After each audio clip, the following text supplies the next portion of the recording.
Right, so today we're installing the solar panels, and if I have enough time, I'm going to do all the wiring too, but for right now I'm going to focus on installing the solar panels. And if you haven't seen this, there's a link up there.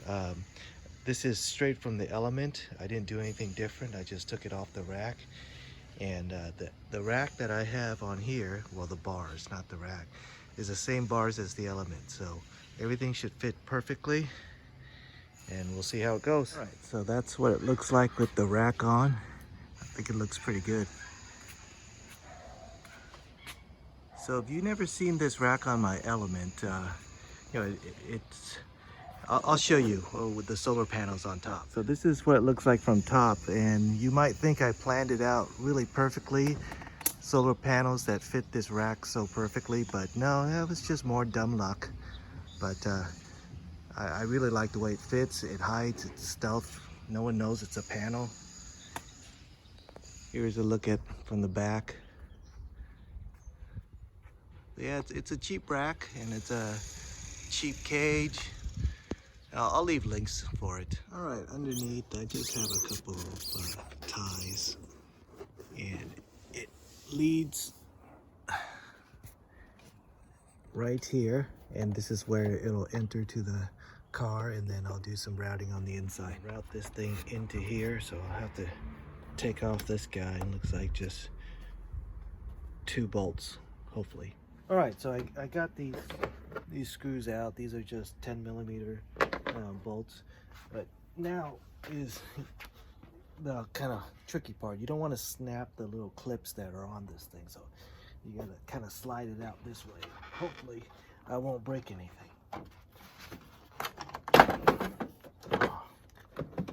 All right, let me show you the clip that I'm talking about so you know what to do.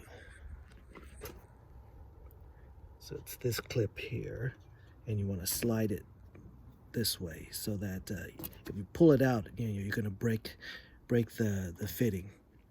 All right, so now let's look what we got in here.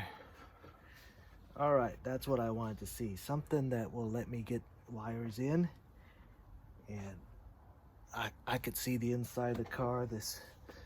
I could see. I'll show you. I could see daylight coming from this grill right here, so I know I could get the wire there really easily.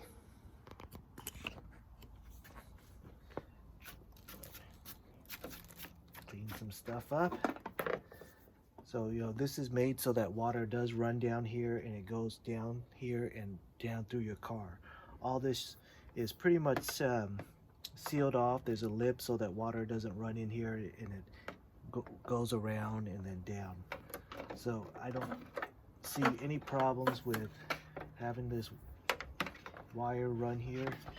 You run it around this post. Don't see any problems with the water getting in the car or anything like that. Let me open up this sucker. And there I can see my other hand real easily. I'm gonna pull it through the other side. All right, looks like a real nice snug fit. I like it. Okay, let me show you so you see on this side there's some, gosh, what would you call it? Just something that helps seal the water out.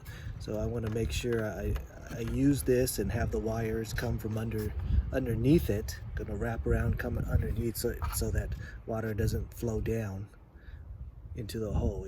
It'll have to flow up, which it can't do. I'll show you what I mean. So instead of having it come up here where water could follow this wire and trickle in there, I'm going to make it come from underneath and have a little, so that water comes down and it'll drip off this point right here, and it can't climb back up into that spot. I'm gonna install it back.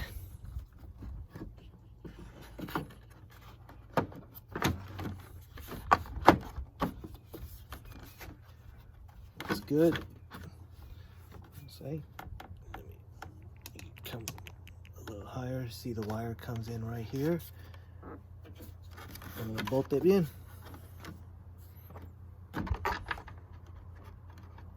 All right, so that's the way it's gonna run down. It's gonna come through here, and you might think, hey, that doesn't look very tight, very sealed, but let's come look over here, and it's the same thing on the untouched side. So it's actually made so that it is loose, and water does come down there, and then it just slides right out through the bottom. All right, and getting it through here is pretty easy. If you look pretty close, real close, there's plenty of gap to get a wire in there. No problem. It'll snap in. Try to do it with one hand.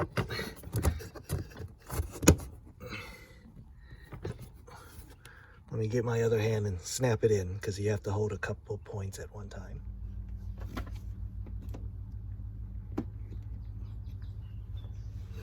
All right, so there, I just decided to go out from the bottom instead of the top. It's the same thing, the gap is the same on both sides.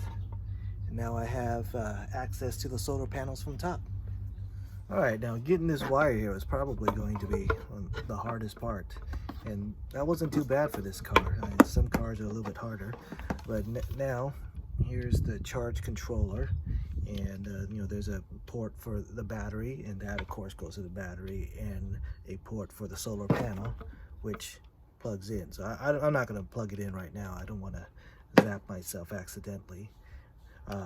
So I'm going to hook this up, hardwire it to the battery, and then I'm going to have a solar charger. It's going to trickle, and it's going to make sure that the voltage doesn't spike too much to damage the battery. All right, the kit comes with this end too, so this plugs into there real easy, and this side goes into the battery. And it doesn't come with is connectors, these type of round connectors, and that's for something else. But so I have to dig into my stash.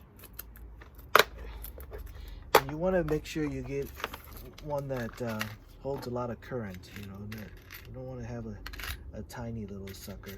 So these copper guys, this is rated for 20 amps, and 20 amps is more than this thing is going to trickle charge, that's for sure. So I'm going to use a 20 amper, 2 of them, 1 for each side.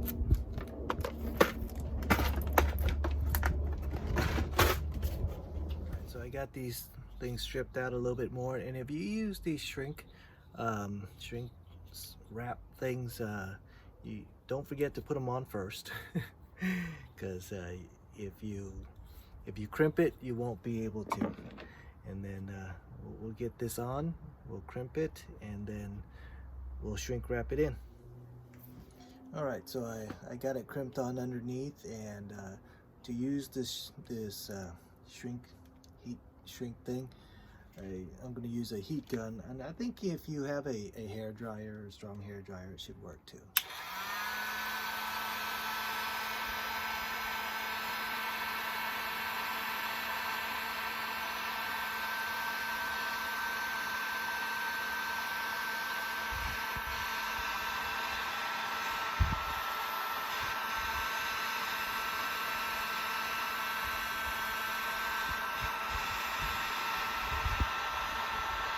I'm just going slowly. You can go as fast as you want.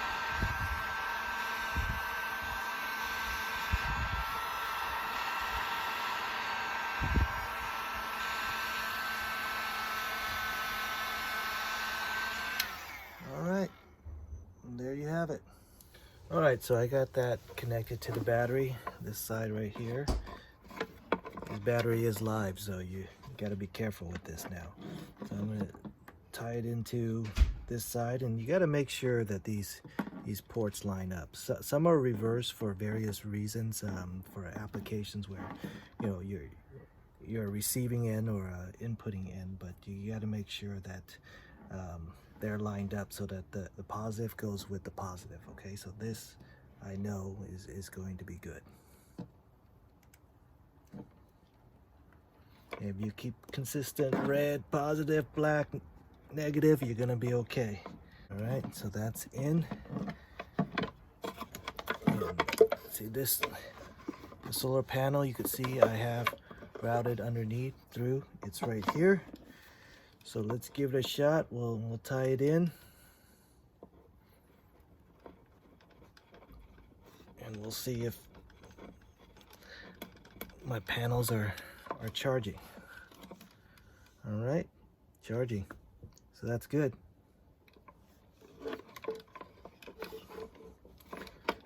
This we could just leave right there.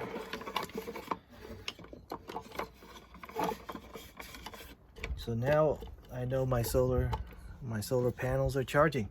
Next up, I need to hook up the wiring to access this power. All right, next up is I got this marine battery panel thing, and it's got a switch. It's got a 12-volt cigarette lighter thing, which I'm going to use for my refrigerator, and it's got a USB and voltmeter, and we'll install that.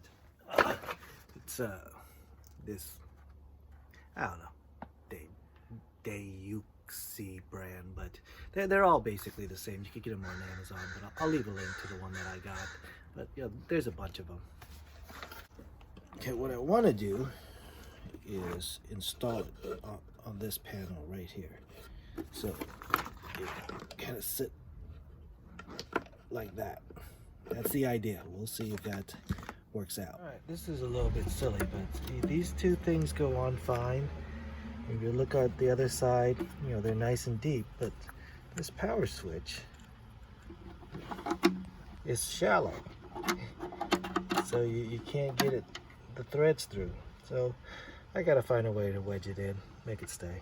All right, so I bore a rim around this hole so that it's shallow enough that it could grip onto the ring, and big enough that the ring could fit in. All right, looks good.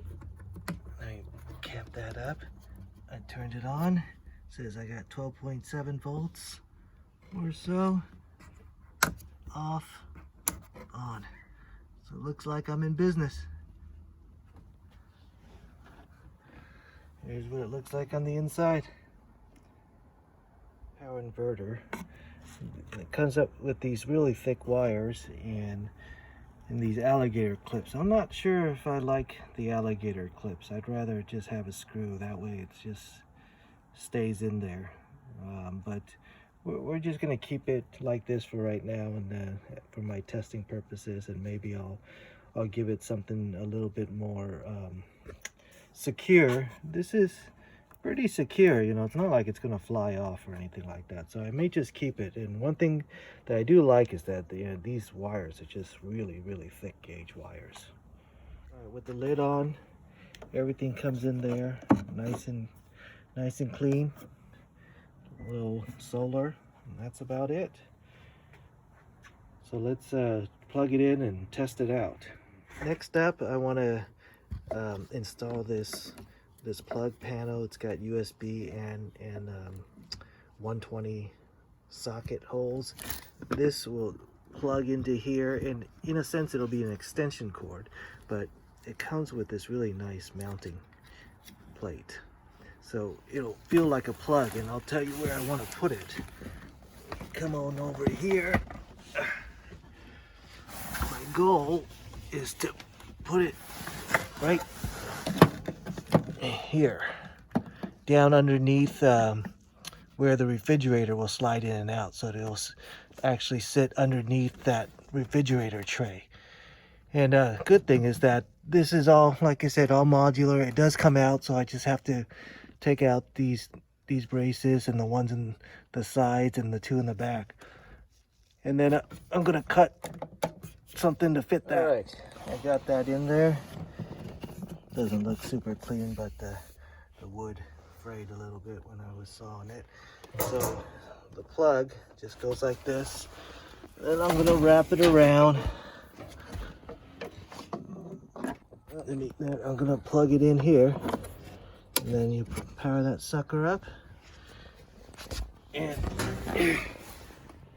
You got power down here now. You got USB ports and some plugs.